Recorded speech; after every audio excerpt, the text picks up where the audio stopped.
She is the most decorated female ski racer of all time. And earlier, we caught up with Lindsey Vonn to hear about the prices she paid to be the best. Take a look.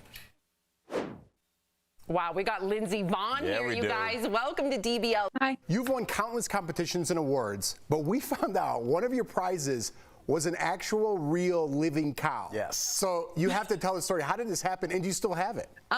So yeah, it was a crazy race. I actually saw the cow in the finish, and I was like, I want to win today just so I get this cow. Yes. And then it was kind of like a promotional thing, and they were like, you know, we want to give you a check and give us the cow back. And I said, no, you told me I could keep the cow. So I kept the cow, negotiated for the cow. And I actually have like 6, 7 cows, maybe more. I've got quite the herd. What? That's oh my gosh. really cool. My son Miles is obsessed with cows. We had a cow birthday party. All he says is cow, even though he can say other words. It's cow this, cow that. Wow, that is so cool. You're like the coolest person ever. Seriously. You won some gold medals, but cow, pro cow. Yeah, and As long as I got the cows, I'm good. But she has a herd. There you go. Okay. it's interesting because I was thinking about this morning when I saw that we were going to be able to interview you, and I've seen some documentaries on skiing and how dangerous it is, how many injuries you guys rack up. But people think about football players as being tough and UFC fighters being tough, but you guys really hurt yourself a lot. So as a pro skier, how were you always able to come back and just compete? And what was the hardest injury that you dealt with?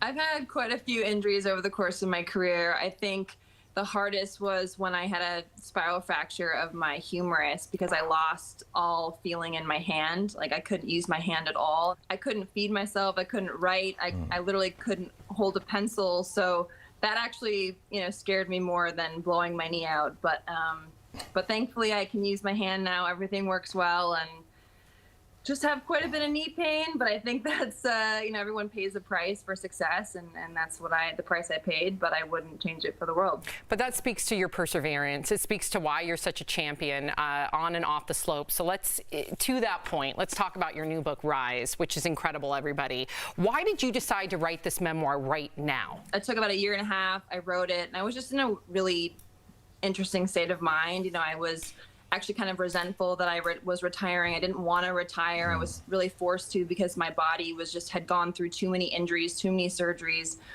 And so I actually scrapped that entire book that I wrote that I spent 1.5 years on. I started over.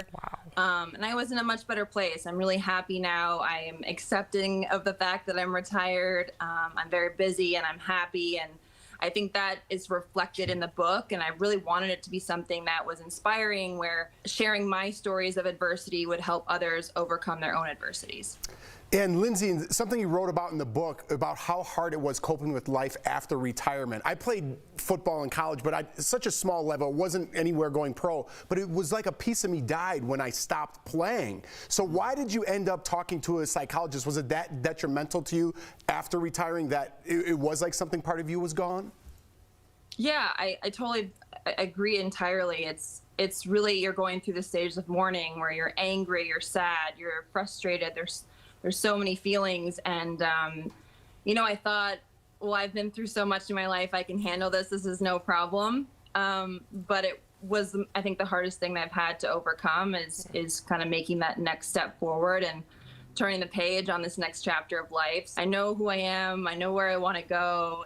I'm not just a ski racer. I'm Lindsey, and I'm very happy with that. I have to ask before we go, when you are casually skiing, are people like, oh my gosh, that's Lindsey Vonn? I can't imagine being on the slopes and seeing you go right by.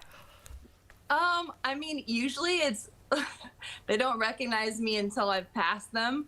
They're kind of like, who is that? And then I fly by and they're like, oh, shoot, I think that's, and I'm like, yep, that's me. That is so cool. That is so cool. Okay, so Lindsey, thank you so much for chatting with us. To our readers out there, if you need some inspiration, trust me, do not forget to read her memoir, Rise, My Story, available now. We'll be right back. Thank you so much, Lindsey. Cool. Thanks for talking to us. Thanks, guys. Appreciate it. Bye-bye.